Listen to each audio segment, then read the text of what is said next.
बिस्मिल्लाहिर्रहमानिर्रहीम। अस्सलाम वालेकुम नाज़रीन, आप देख रहे हैं प्रोग्राम द लास्ट आवर। मैं हूं यासिर रशीद और प्रोग्राम में मेरे साथ मौजूद हैं सीनियर तजज़ियाकार राना मोहम्मद अजीम साहब। नाज़रीन, पाकिस्तानी सियासत में आज का दिन जब पार्लियामान का इजलास हुआ और पार्लियामान के इजलास में गुफ्तगू जिन अवामिल के ऊपर होनी थी, वो चाहे अवामी होते, चाहे सियासी होते, या बैनुल अक़वामी सतह के ऊपर होते, लेकिन अंदाजा लगाइए कि जब से हुकूमत बनी है कानून साजी किन मराहिल के ऊपर हुई। कानून साजी में अपनी अपनी जहां पर सिफारिशात पेश की गई हैं उस पर अमल दरामद करने में कितना वक्त लगा, और जहां पर अवामी सिफारिशात थी उस पर अमल दरामद करने में कितना वक्त लगा। जब पाकिस्तान तहरीक इंसाफ और हुकूमत के माबैन मुज़ाकराती अदवार चले और सबसे पहले गर्दान ये लगाई गई कि इन रिटर्न जब तक नहीं दिया जाएगा तब तक इसके ऊपर अमल दरामद नहीं हो सका, और जब इन रिटर्न लिख के दे दिया गया तब हुकूमत के सर चकरा गया और हुकूमत को यह लगा कि ये मुतालिबात जो तहरीरी तौर पे हमें पेश किए गए हैं इसके ऊपर अमल दरामद मुमकिनात में से ही दिखाई नहीं देता। और इब्तदाई तौर पे की जाने वाली प्रेस कॉन्फ्रेंस जो राना सनाउल्लाह साहब और सेनेटर इरफान सिद्दीकी साहब की जानिब से की गई थी, उससे ही ये बात आया हो गई कि हुकूमत इसको आगे बढ़ाने की तगोदो करते हुए दिखाई नहीं दे रही। अब एक ऐसे वक्त में कि जब बैनुल अक़वामी सतह पर एक इक़्तिदार की मुंतकली हुई है, उस इक़्तिदार की मुंतकली के बाद के इम्कानात के बारे में जो कयास आराइयां कबल अज़ वक्त की जा रही थी, अब उसका अंदेशा इस वक्त बरकरार है, ये खुशफहमियां बरकरार है कि कल बात हो रही थी इसी मौजू के ऊपर कि एक वक्त था कि जब जो बाइडन ने इक़्तिदार संभाला था तो उस वक्त पाकिस्तान के अंदर इस बात का इंतजार किया जा रहा था कि बाइडन की इंतजामिया की कॉल कब पाकिस्तान को मौसूल होगी, और अब इस बात का इंतजार किया जा रहा है कि कहीं वो कॉल मौसूल ना हो जाए।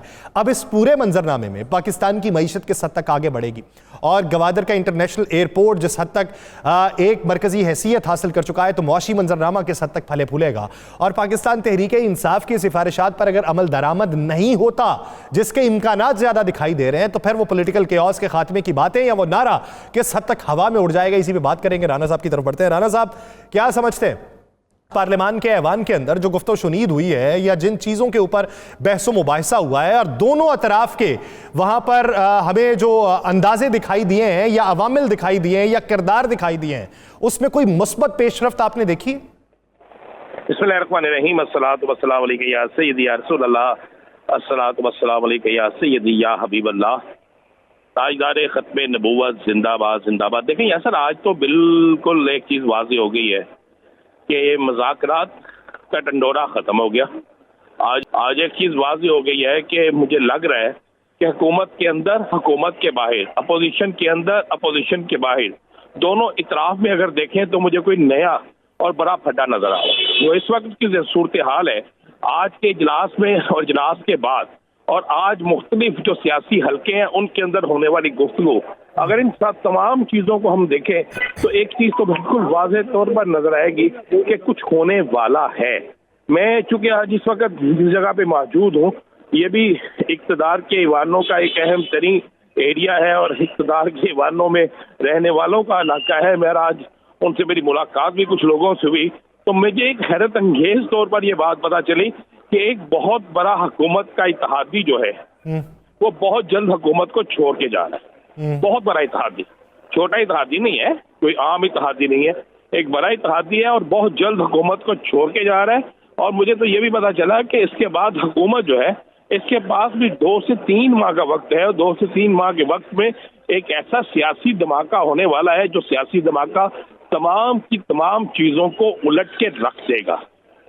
मेरे पास जी राना साहब, जिस तरफ आप इशारा कर रहे हैं, कुछ दिनों पहले फैसल वाबला साहब ने भी शायद इन्हीं दिनों का इशारा किया था, क्या आपका भी इशारा उसी तरफ का है या ये और कुछ चीज है? नहीं, ये उससे भी बढ़ के है। वाडा साहब ने तो कहा था ना कि बहुत बड़ा स्कैंडल सामने आएगा। वाडा साहब ने कुछ चीजें कही थी, लेकिन मेरे पास तो ये है कि एक बहुत बड़ा इत्तेहाद टूटने जा रहा है।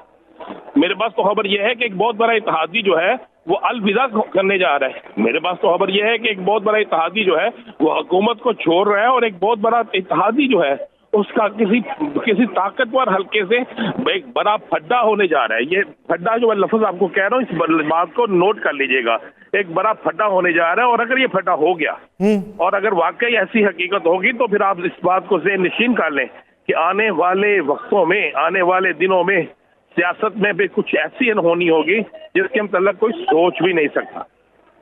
अच्छा, इसका लेना देना इस सारे मामले का हुकूमत की गवर्नेंस से है, अपोजिशन के कहीं और बढ़ते हुए ताल्लुकात की वजह से है, या फिर माजी में किए गए वादों की तकमील ना होने की वजह से? दो चीजें ध्यान में रखिएगा। एक तो सिंध के अंदर जो पानी का मसला है, इस पर एक सियासी जमात की तमाम जो सियासत है वो दाव पे लग गई है, जिसके बाद उस सियासी जमात ने ये फैसला किया है कि हमें अब स्टैंड ले लेना चाहिए।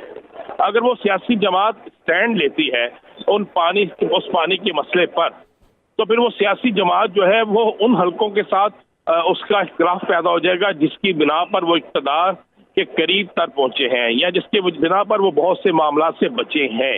ये बात आप एक ज़हन कीजिएगा। और अगर वो इस पर खामोश रहते हैं तो उनके पास जो है वो एक कार्ड जो अपने सूबे का है वो बिल्कुल खत्म हो जाएगा। उनकी सियासत जो है वो किसी सूरत बचती नजर नहीं आती। इसीलिए मेरे पास जो खबर है कि वो कहीं किसी जगह कोई मीटिंग हुई है और इस मीटिंग में डिसाइड हुआ है कि अब हमें स्टैंड ले लेना चाहिए, इसलिए कि ये ना हो कि हम स्टैंड ना ले और गाड़ी हमारी निकल जाए और हम बगैर किसी सवारी के देखते रह जाएं, हमें पता चले कि हमारे पास कुछ भी नहीं है। ये खबर आप मेरा इशारा समझ चुके होंगे, इशारतन आप सारी इस बात को समझ चुके होंगे, बल्कि नाज़रीन भी सारी बात को समझ चुके होंगे कि होने क्या जा रहा है। अच्छा राना साहब, इसमें एक चीज़ बताइए कि जब इत्तेहादी अपना साथ अलग कर लेंगे तो फिर दूसरी सूरत क्या होगी? ये तो सूरत गई हुकूमत के जाने की, क्या इन हाउस तब्दीली वाली होगी या फिर पूरी तौर के ऊपर सिस्टम दोबारा से तरतीब देने वाली बातें होंगी? नहीं, अबूरी हुकूमत की तरफ मामला जा रहे हैं। इस बात को नोट कर लें, लिख लें कागज पे। मैं काफी दफा पहले भी कह चुका हूँ कब अबूरी हुकूमत की तरफ मामला जा रहा है। अबूरी हुकूमत की तरफ बहुत सी चीजें जा रही हैं और जो चीजें अबूरी हुकूमत की तरफ जा रही हैं उससे मुझे ये चीज वाज़ेह नजर आ रही है कि आने वाले दिनों में कुछ बड़ा होने वाला है, क्योंकि अबूरी हुकूमत की तरफ जो चीजें हैं वो आहिस्ता आहिस्ता ट्रैवल कर रही हैं और ना सिर्फ ट्रैवल कर रही हैं बल्कि बहुत से चीजें जो है वो वाज़ेह तौर पे नजर आ रही हैं कि ये सब कुछ अबूरी हुकूमत की तरफ जाएगा और अबूरी हुकूमत जो है वो मुझे 2 से 2.5 माह में अबूरी हुकूमत बनती नजर आ रही है और एक बहुत बड़ा इत्तेहादी हुकूमत को छोड़ देगा। और साथ में मैं आपको ये भी बता दूं कि हुकूमत के इस एक इत्तेहादी के अलावा हुकूमत में मौजूद इक़्तिदार में रहने वाले 2 इत्तेहादी जो है वो भी हुकूमत को छोड़ देंगे और इन तीनों इत्तेहादियों का तल्लुक जो है वो एक ही सूबे से होगा। ये बात आप ज़हन कर लीजिए। तीनों इत्तेहादियों का ताल्लुक एक ही सूबे से? जी बिल्कुल, एक ही सूबे से होगा। तो राना साहब, ये जब आपने परतें इतनी खोल ही दी हैं तो फिर ये भी बता दीजिए कि वो जो एक्टिंग गवर्नमेंट है वो माजी करीब के मॉडल पे होगी या फिर उसका मॉडल कोई और होगा? क्योंकि माजी करीब में तो वो तवील मॉडल के ऊपर थी, तो अब ये उतनी तवील होगी या तवील तर होगी? मैं आपको बता दूं 6 माह की अबूरी हुकूमत होगी।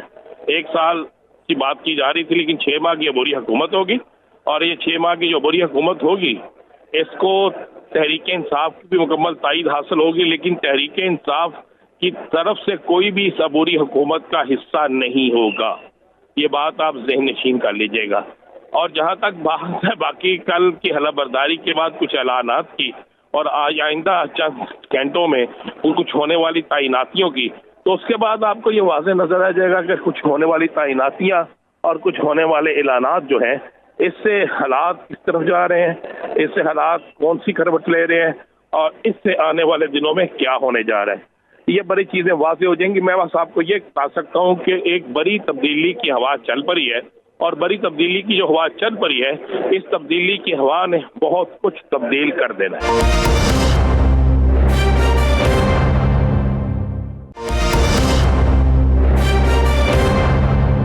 सर, वो जो मुज़ाकरात का मुतालबात नामा था उस सफ़े को समझें कि फट चुका है? खाली फट नहीं चुका, वो सफ़ा ख़त्म हो गया। मैं कह रहा हूँ उस चीज़ को ख़त्म कर दिया। अब मुतालबात का सफ़ानामा, मुतालबात का मामला आगे चलेगा या नहीं, मुतालबात आगे चलेंगे या नहीं, मुतालबात में क्या होगा क्या नहीं होगा, ये सारी चीज़ें आइंदा 1 से 2 दिनों में वाज़ेह तौर पर सामने आ जाएंगी। लेकिन एक चीज़ ध्यान में रखिएगा, मुतालबात उसी सूरत में कबूल होंगे दोनों सूरतों में ना तहरीक इंसाफ को फायदा। अगर मुतालबात मंजूर हो गए तो आप ज़हन नशीन कर लें कि तहरीक इंसाफ को उसमें बहुत बड़ा बेनिफिट है। अगर मुतालबात मंजूर ना हुए तो उस सूरत में भी तहरीक इंसाफ को बड़ा बेनिफिट है। जी तो सर, ये जो आप तब्दीली की बात और एक्टिंग गवर्नमेंट की बात कर रहे हैं, इसका जो हुदूदो क़यूद है वो सिर्फ वफाकी हुकूमत तक ही होगा या दायरा कार इसका सूबों तक भी फैलेगा?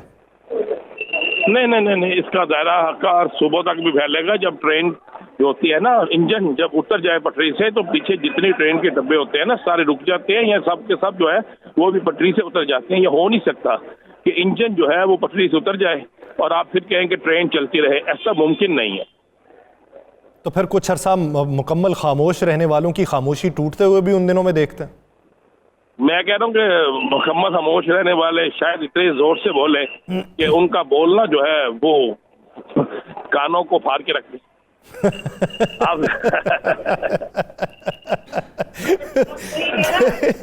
नहीं तो उसका फायदा होगा सियासी तौर पे उन्हें सर।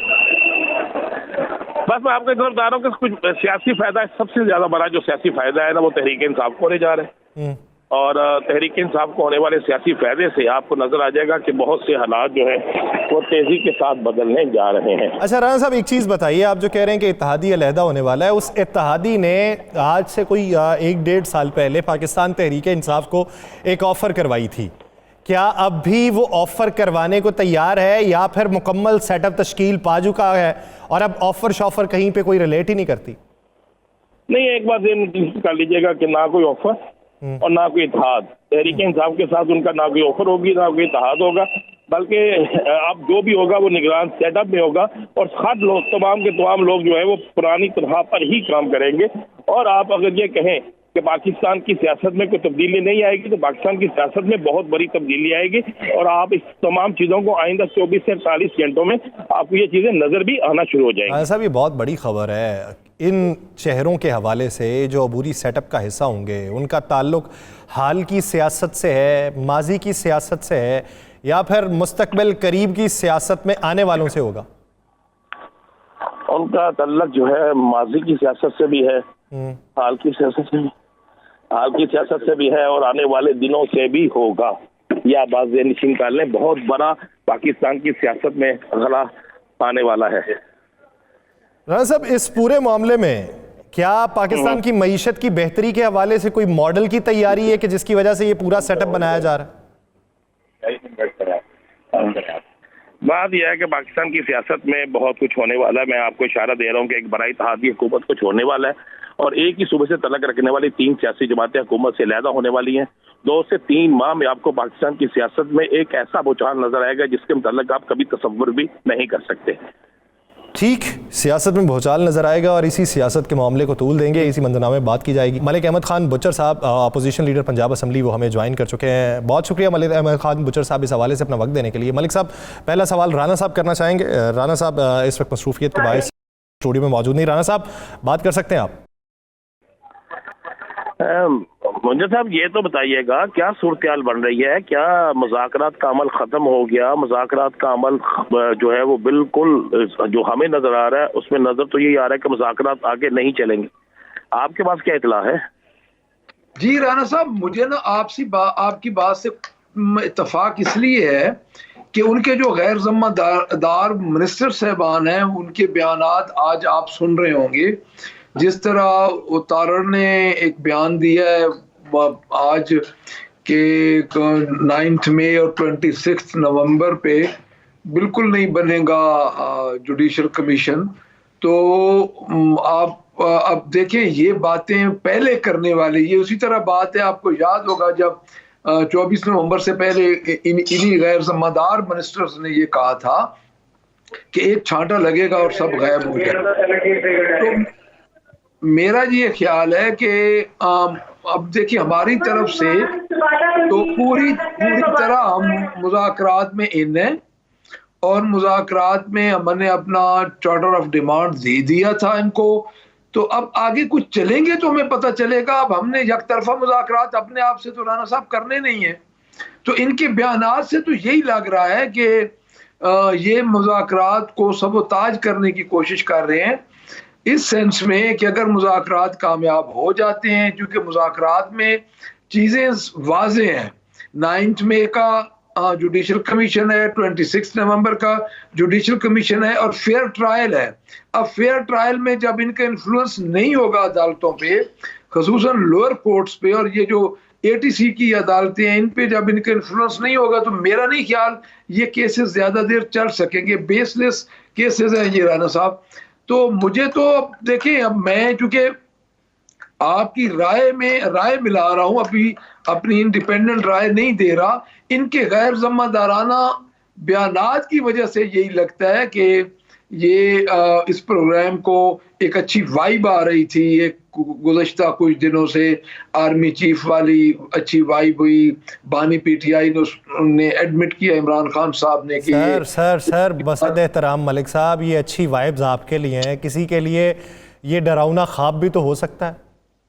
यासर भाई, बात ये है, आप बिल्कुल ठीक कह रहे हैं, बट देखें, अब डरावना ख्वाब उनके लिए क्यों है? उनके पास गवर्नमेंट है, वो डिलीवर करें। साल तो हो गया है। अब इस जिंदा सियासी लाशों को किस तरह ये संभालेंगे? देखिए, मैं नहीं समझता कि वो इन जिंदा सियासी लाशों को ज्यादा देर संभाल सके। मैंडेट तो इनके पास था नहीं, गवर्नमेंट इन्होंने ले ली। पंजाब गवर्नमेंट के ये ख्वाहिशमंद थे। जो फेडरल गवर्नमेंट है वो इनको पंजाब गवर्नमेंट की कीमत पे दी गई, क्योंकि कभी भी मुस्लिम लीग नून पंजाब को नहीं छोड़ती, आपको भी पता है। पंजाब गवर्नमेंट इन्होंने ली, धांधली करवाई, जो कुछ किया इनको फिर ये पंजाब गवर्नमेंट के उसमें कोटे में मिली ये फेडरल गवर्नमेंट। तो अब निपटें, भुगतें, क्यों परेशान होते हैं? राणा साहब मौजूद हो गया जी मलिक साहब, ये तो हो गया। ये तो बता दें कि आने वाले दिनों में खान साहब की रिहाई आप कब तक देख रहे हैं?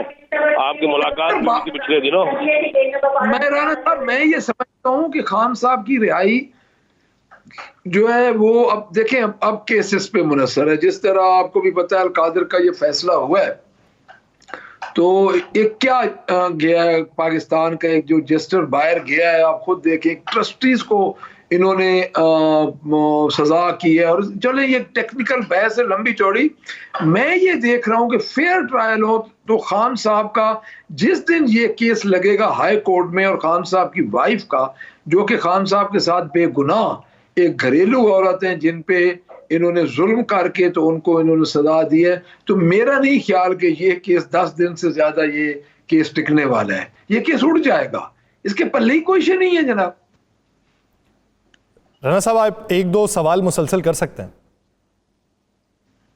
ये तो ठीक हो गया कि बिल्कुल नहीं चलने वाला। आप क्या समझ रहे हैं कि 8 फरवरी को आपने यौम स्याह मनाने का ऐलान किया खान साहब ने, पंजाब के हर हल्के में करेंगे, महसूस किसी जगह पे करेंगे? क्योंकि जब भी आप एहतजाज करते हैं, गिरफ्तारियां और ये सारा कुछ शुरू हो जाता है, तो क्या आप देख रहे हैं 8 फरवरी को क्या करने जा रहे हैं? क्या आपकी मनसूबाबंदी है? राणा साहब, गिरफ्तारियां तो शुरू हो चुकी हैं, पुलिस को लिस्टें बन रही हैं, और मैं आपको बड़ी हैरत की बात बताऊं कि 400 मिलियन का इन्होंने आंसू गैस खरीदने का इस मोहतरमा ने ऑर्डर भी दे दिया है, आंसू गैस सेलिंग का।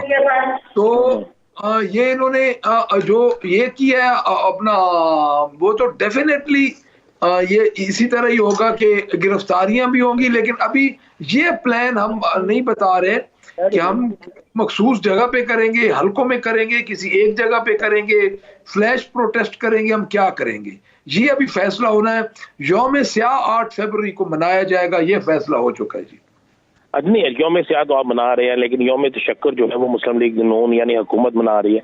एक अंदर की खबर तो मुझे दें मेरे पास, मैं चूंकि इस वक्त एक ऐसे सूबे में मौजूद हूँ जिस सूबे के अंदर मुझे बहुत सी पॉलिटिकल शख्सियात भी मिली हैं।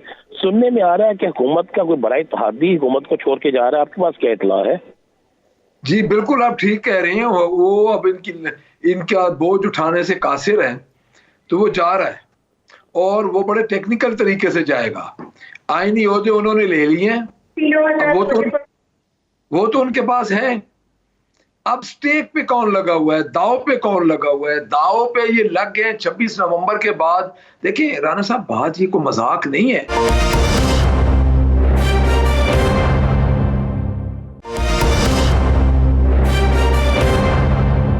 अच्छा मलिक साहब, आप कहते हैं कि डिलीवर नहीं कर पा रही हुकूमत। ये 10वीं के निसाब में जो वज़ीर आला पंजाब की कारकर्दगी, उनकी मुल्क के बारे में खदमात के हवाले से तफसीलात दर्ज करवाई गई हैं और उसे बाकायदा निसाब का हिस्सा बनवाया गया, उस पर क्या राय रखते हैं? मैं आपको 2-3 बातें बता दूं जी। आज हाई कोर्ट में कल रिपोर्ट पेश हुई है। उस रिपोर्ट को आप सुन के, हम सब माओ बहनों वाले हैं, हमारा रूह कांप जाता है। यासिर भाई, रिपोर्ट ये है कि हर 15 मिनट बाद एक औरत के साथ पंजाब में ज्यादती हो रही है, और इनका जो एंटी रेप ऑर्डिनेंस है वो इनका अभी तक इंप्लीमेंट ही नहीं हुआ, पहली बात। अच्छा, दूसरी बात ये है कि 4000 ऑलमोस्ट केसेस इनके जो कि बच्चों और औरतों के इस्तेसाल के हैं, कि 1250 केसेस हैं। ये क्या पढ़ाएंगे? ये तो वो है जो औरत है चीफ मिनिस्टर, और जो कहती है मेरी रेड लाइन औरतें थी। तो मैं आपको बताता हूं कि क्रिमिनल केसेस में 5% इजाफा हो चुका है।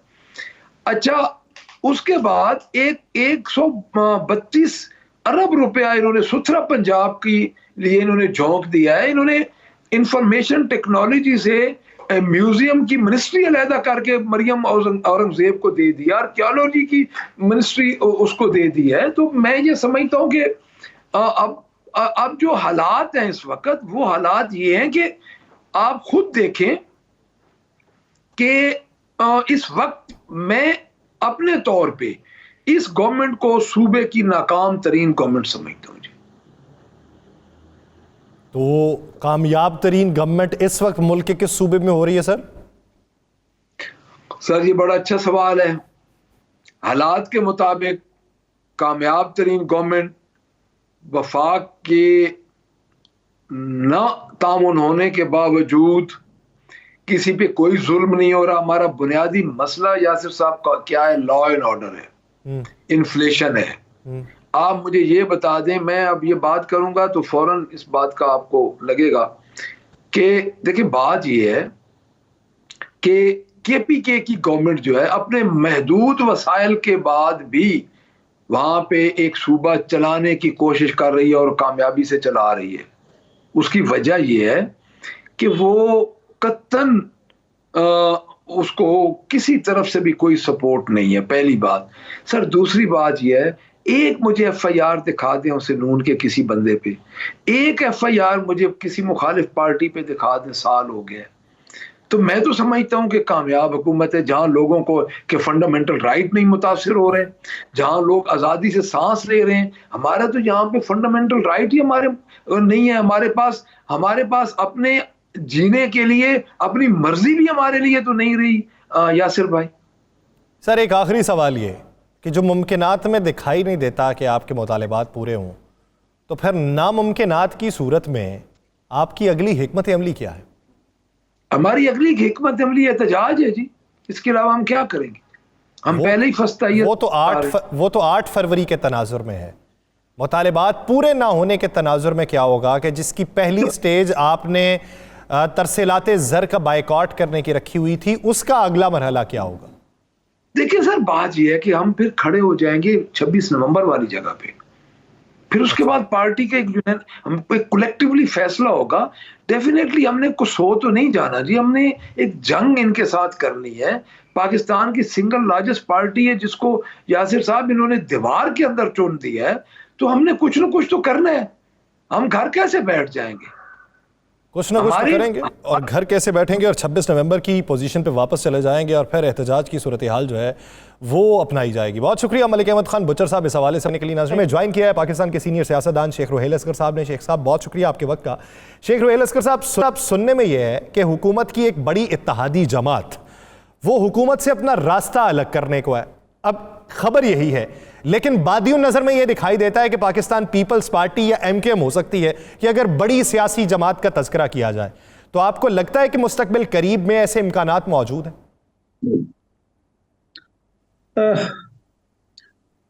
असल में बात बड़ी अजीब सी है, क्योंकि मेरे अलावा तो सभी लोग बड़े अक्ल और फहम के मालिक हैं। मैं इनमें सबसे कमतर अक्ल का मालिक हूँ। मैं शुरू दिन से एक बात कह रहा हूँ कि मुस्लिम लीग का और पीपल्स पार्टी का कोई मंतकी अंजाम नजर नहीं आता। दोनों की सियासी सोच बड़ी मुख्तलिफ है और रास्ते भी मुख्तलिफ हैं, असूल भी मुख्तलिफ हैं,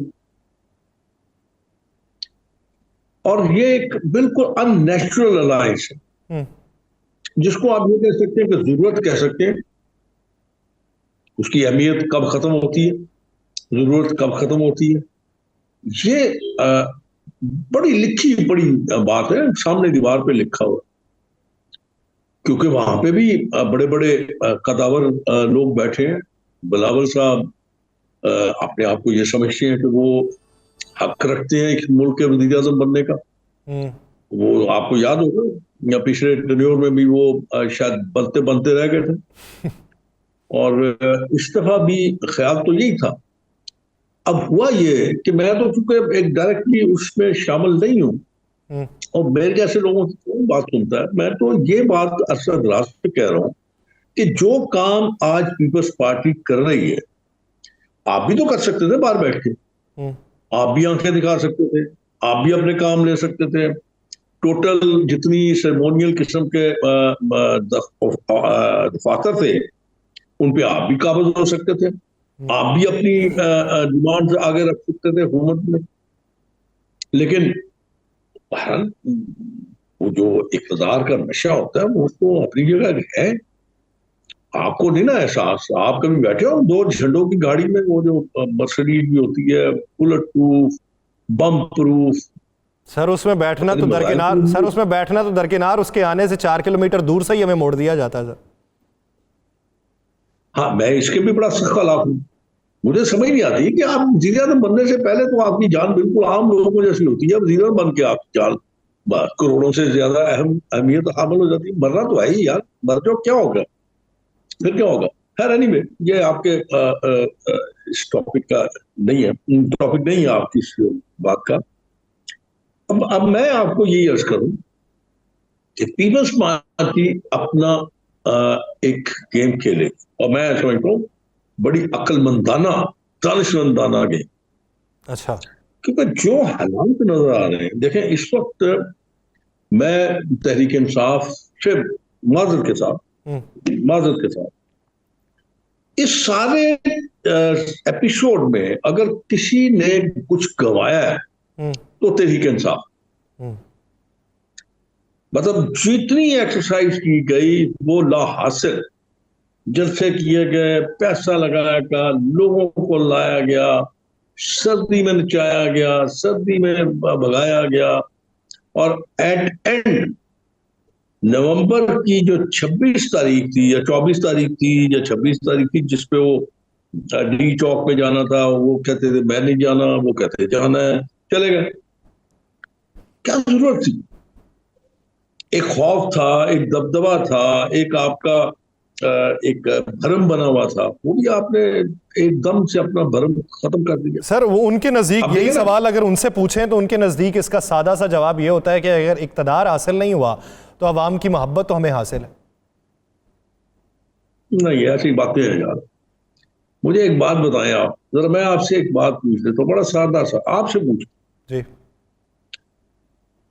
जुल्फ़िकार अली भुट्टो को जब सजा हुई, मेरा मानना यह है कि उससे ताकतवर, उससे बड़े कद का सियासत में जिना, हजरत जिना मोहम्मद अली जिना से मैं बात की बात कर रहा हूँ, जिना साहब के साथ तो मुकाबले की थी ना।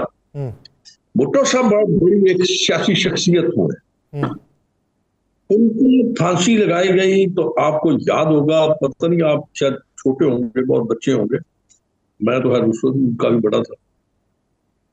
लोगों ने कोड़े खाए, फांसियां, सजाएं, खुदकशियां, बहुत कुछ हुआ। फिर आपको याद होगा नवाज शरीफ साहब का जब तख्ता उल्टा गया मुशर्रफ ने, तो 2/3 मेजॉरिटी थी, बहुत ताकतवर थे, बहुत लोग उनके साथ थे, सारे सूबे उनके साथ थे। कुछ हुआ, किसी ने एक तिनका नहीं तोड़ के देखा। एग्जैक्टली अगर आप अपने माजी से कुछ नहीं सीखते, एक वो था एक्सट्रीम भुट्टो साहब का, और एक था मियां नवाज शरीफ साहब का। अब आपने अगर उन दोनों चीजों से कुछ नहीं सीखा, हासिल कुछ नहीं हुआ, ना उसमें कुछ हासिल हुआ, ना इसमें कुछ हासिल हुआ।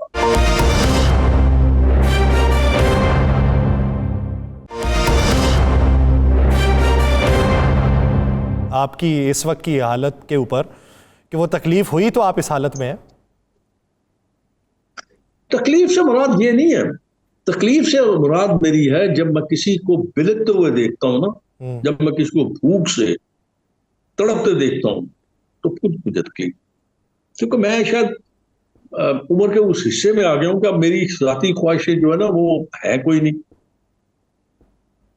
बिल्कुल उन ख्वाहिशों से मुबर्रा हूँ। तो मेरे ख्याल में शायद मैं इस तरह सोचता हूँ, मैं यहाँ ये सोचता हूँ कि मेरे बच्चे जो है वो बड़ी अच्छी जिंदगी गुजारते हैं, तो इन लोगों का क्या कसूर है? ये क्या इनको आप लोग कीड़ा मकोड़ा समझते हैं? क्या ये इस मुल्क के वासी नहीं है? मतलब मेरी समझ से बात क्या होता है, किस तरह सोचते हैं हम लोग। अब मैं इसलिए मेरी बातें जो ना आपको शायद अच्छी नहीं लगेंगी सर मेरे पर आप अच्छे इससे अंदाजा लगा लीजिए, मेरे अच्छे आप लगने इससे अंदाजा लगा लीजिए। मैं आपको एक आखिरी बात अर्ज कर देता हूँ कि आज ही मैं टेलीफोन पे एक मैसेज आता है कि आपके 75,000 पे बेनजीर इनकम सपोर्ट प्रोग्राम में निकल आए हैं, तो वो व्हाट्सएप पे आप टेलीफोन करके दे दीजिए। मैं सोच में पड़ गया यार, इस मुल्क के लोगों को क्या हो गया। और फिर मैं उसके बिल्कुल उल्ट सोच रहा था कि एक चौक में खड़ा भिखारी हम उसे नफरत की निगाह से देखते हैं, और बेनजीर की इनकम सपोर्ट प्रोग्राम की लंबी लाइन को देखकर हमें कुछ नहीं होता। किस तरफ जा रहे हैं? भिखारी को तो हम नफरत से देखते हैं, और ये क्या है, सारी कौम को भिखारी बनाया जा रहा है। एक काबिल अफसोस मकाम है, लम्हा फिक्री है, लेकिन इसके ऊपर कहाँ निगाह जाती है ये तो बाइस तशहीर है हर हुकूमत के लिए ये मुहिम। एक आखिरी सवाल सर, 8 फरवरी को पाकिस्तान तहरीक इंसाफ कहती है हमने यौम सियाह के तौर पे मनाना है कि हम फॉर्म 45 की हुकूमत थे लेकिन फॉर्म 47 वाले हमारे ऊपर मुसल्लत हुए। दूसरी तरफ हुकूमत कहती है हम यौम तशक्कुर के तौर पे मनाएंगे, तो सर हम कौन सा यौम मनाएंगे उस दिन? यौम निजात। किससे? इस हालात से, इस सिस्टम से। अच्छी बात तो नहीं है, वो तो शक्कर कर रहे हैं, वो यौमे पता नहीं क्या कर रहे हैं, 47, 48, 72, 73, पता नहीं क्या क्या। भाई अगर आप में इतनी हिम्मत नहीं है तो इलेक्शन ना लड़ा करें। आप अपने अगर हुकूक की पासदारी नहीं कर सकते, आप उनकी तहफ़्फ़ुज़ नहीं कर सकते, तो क्या कर रहे हैं, क्यों करते हैं? और मुझे याद है जब मैं पार्लियामेंट में था तो एक की जा रही थी अपना एक्सरसाइज कि कोई ऐसे कानून बना दिए जाए कि जो है आपका इलेक्शन कमीशन वो चाह के भी कुछ ना कर सके। लेकिन उस वक्त आप वहीं बैठे होते, उस वक्त आपको याद ही नहीं था, आप करने नहीं जा रहे थे, उसका पार्ट नहीं बनना चाहते थे, उसमें आप रखने और रोड़े लटका रहे थे। और आई डोंट नो, मैं तो खुद परेशान होता हूँ आपकी बातों सुन के। क्या जरूरत है?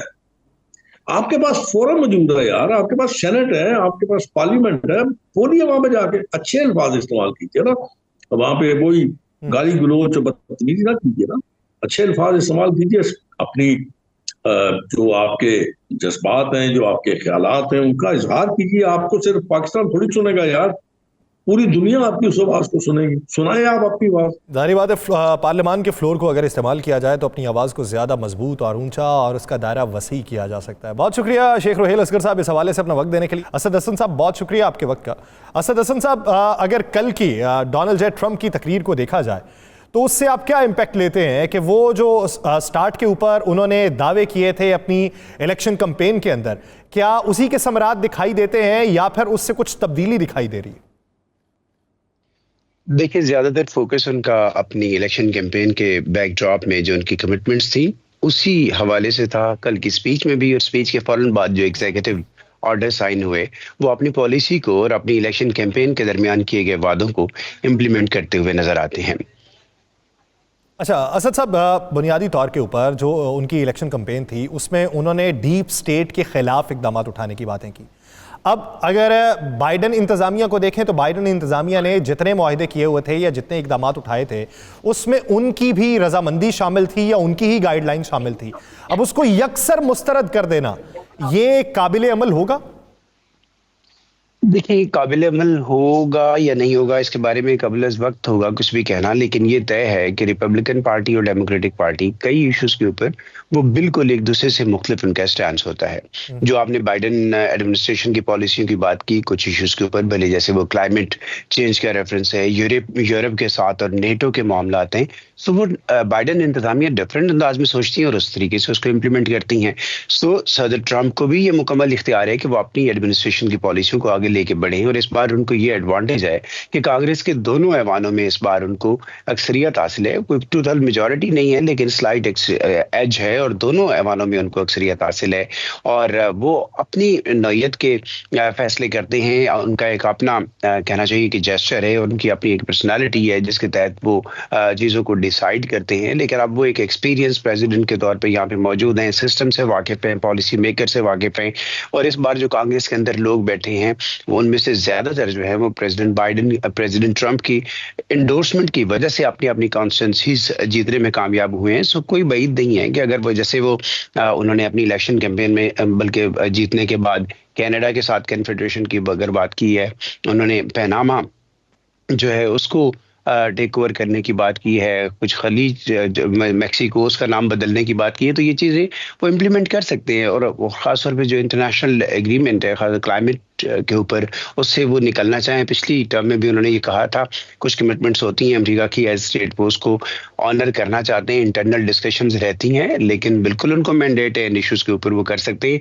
कुछ चीज़ें जो उनके लिए बहुत सारे अभी लोग जैसे यहाँ पे वाशिंगटन अमेरिका के अंदर बात हो रही है कि कल जो एग्जीक्यूटिव ऑर्डर साइन हुए, कुछ चीज़ें ऐसी हो सकती हैं कि जहाँ पे उनको कॉन्स्टिट्यूशनल मजबूरियां होंगी, जैसे यहाँ पे चाइल्ड बर्थ जो राइट है यानी कि सिटीजनशिप का, उसको उन्होंने एक एग्जीक्यूटिव ऑर्डर से उसको कैंसिल किया है कि यानी वो इमिग्रेंट जो थोड़े वक्त के लिए आते हैं, J1 के ऊपर आते हैं, H1 के ऊपर आते हैं, प्रोफेशनल वीजा पे आते हैं, उनके बच्चों को सिटीजनशिप ना मिले। लेकिन अमेरिका का कॉन्स्टिट्यूशन जो है वो कहता है कि बाय बर्थ आपका ये कॉन्स्टिट्यूशनल राइट है। सो देखना पड़ेगा आगे चल के, बहुत सारी चीजें कोर्ट में जाएंगी, कोर्ट उसको इंटरप्रेट करेगा या उसका फैसला करेगा, चैलेंज हो सकती हैं कुछ चीजें। लेकिन इंटरनेशनल फ्रंट्स के ऊपर जो उनकी पॉलिसी है वो डूअर हैं, डूअर के तौर पे जाने जाते हैं और एक अच्छे बार्गेनर के तौर पे जाने जाते हैं।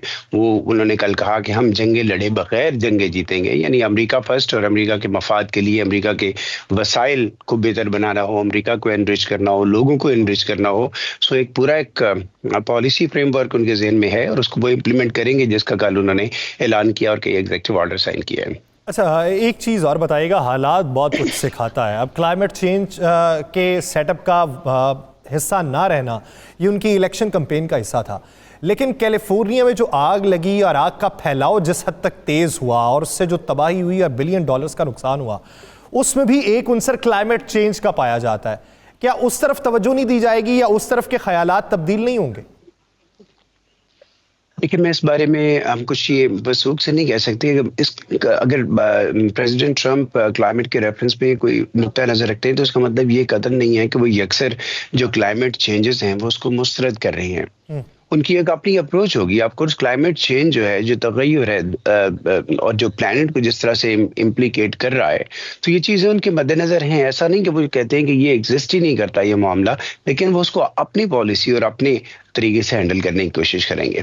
अच्छा, UNO के सेटअप का हिस्सा ना रहना और नेटो में उन ममालिक को कहना कि वो अपना हिस्सा ज़्यादा बढ़ाएं, हम क्यों वो बोझ उठाएं, ये उन ममालिक की मुखालिफत का सामना करना पड़ेगा या अमेरिका अपनी ताकत से उन ममालिक को मरहूब कर लेगा? देखें, ये एनालिसिस में ये चीज़ें चली जाती हैं। मैं कुछ इसमें कह नहीं पाऊंगा कि यूरोपियन मुल्क कैसे रिएक्ट करेंगे, लेकिन यूरोप के अंदर ये कहना चाहिए कि एक डिसकंटेंट था बहुत सारी जो प्रेसिडेंट ट्रंप की पिछले दौर की जो पॉलिसीज हैं या अब है। लेकिन देखना यह है कि अमेरिका के पॉलिसी साज खासतौर पर प्रेसिडेंट ट्रंप की एडमिनिस्ट्रेशन के अंदर वो किस नौयत की इंगेजमेंट चाहते हैं, उनके बेनिफिट्स क्या हैं, वो अपने बेनिफिट्स को परस्यू करना चाहेंगे। बहुत शुक्रिया असद हसन साहब इस हवाले से अपना वक्त देने के लिए। नाज़रीन, का वक्त खत्म हो जाता है, मुझे और राना साहब को दीजिए इजाज़त। आपसे मुलाकात होगी कल। अपना बहुत सा ख्याल रखिएगा। अल्लाह ने के बाद।